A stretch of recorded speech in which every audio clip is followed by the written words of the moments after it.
Hi, I'm Josh Ingram, And I'm Allie Ingram. and together we're the Ingrams.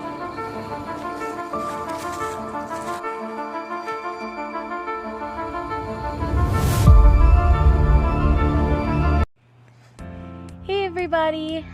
So, night 2 of the home test run, and my hair looks crazy and curly. So we are doing our night 2, and as Josh said last time in our video, it was super fun the first night, but we definitely did not have the materials that we were hoping for. We did get to do the padding, which I'll show through the power of editing. I will show you guys the padding. We were able to use a memory foam to replace the foam padding that we had before, so this should hopefully give us additional comfort while also keeping the heaviness of our equipment low. So I will let you guys know how that goes. Josh is over here really tired, which you can't even see. So we are excited, and we'll talk to you guys tomorrow. And this is the memory foam that we were talking about. It's pretty darn thick, so we'll see how that goes. Hey, voiceover Allie here.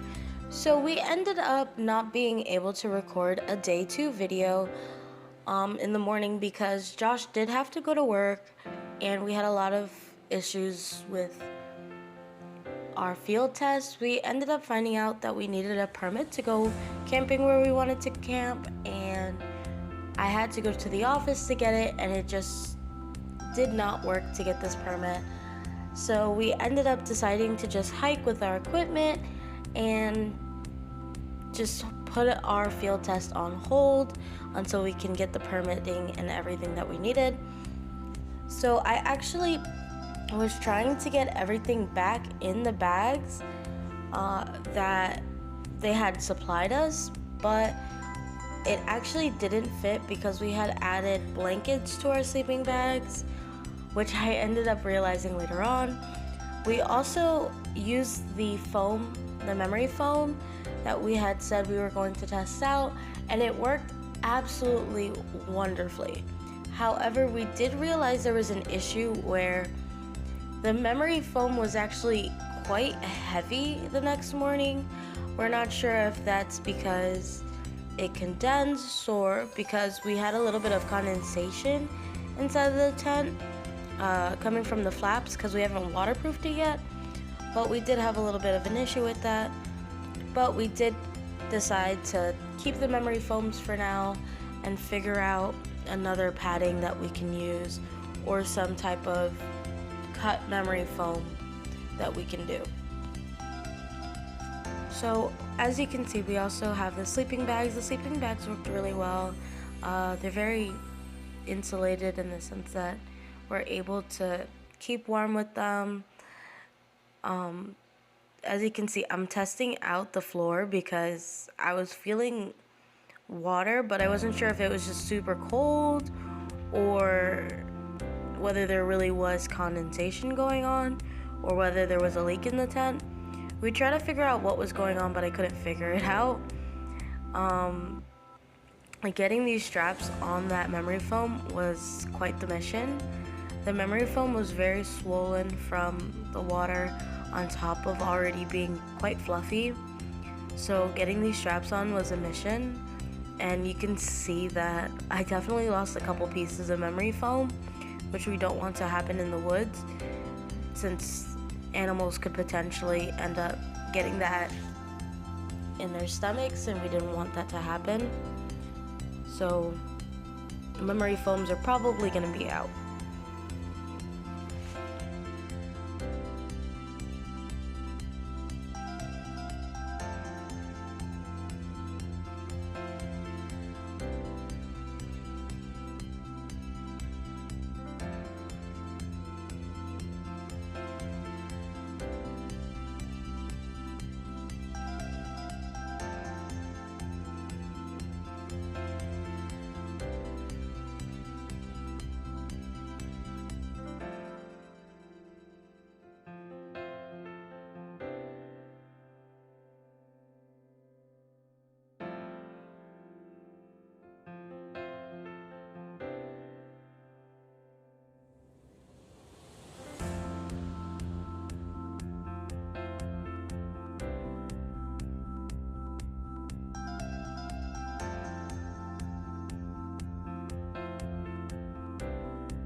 Okay, so I'm not gonna have you guys watch me fold this rain flap and stuff. I'm gonna be skipping around a little bit.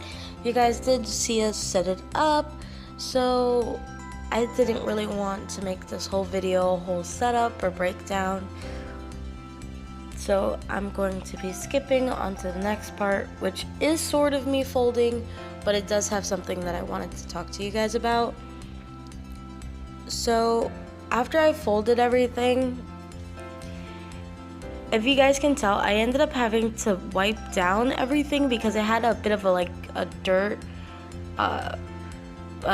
layer of dirt on everything, and that welcome mat actually tore just in our first night there. And so because that tore and we had so many issues with the tent, we ended up deciding to use possibly. And so we actually looked, and we might be testing out a new tent in a later video. Sorry guys for the noise in the background. I actually ended up having to move recording locations. For these bags, we weren't able to really fit what was supposed to go in the bags, so we ended up deciding to just put what fits in there to keep everything together, because the tent did not fit in there, the sleeping bags didn't fit in there, nothing really fit in there, so we ended up just putting what fit. So I actually almost forgot to take those straps off, and on day 3, which you'll see later on, I actually forgot to tie them in the first place. So those straps became a very forgetful issue.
So in the video, you can see that I checked to make sure that I measured the bag before I rolled up this tent.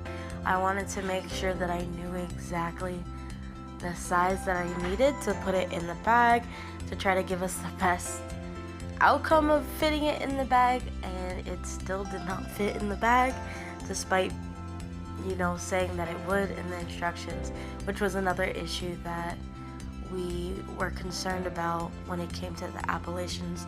And so we want to make sure that everything is waterproof, everything is okay, and everything's secure during our hike.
So, as you guys see, I could not get this into the bag. Now, the next section I incorporated just to show you guys how strong the wind was. While I was recording this happened. My phone stand actually ended up knocking over, and that's how strong the wind was.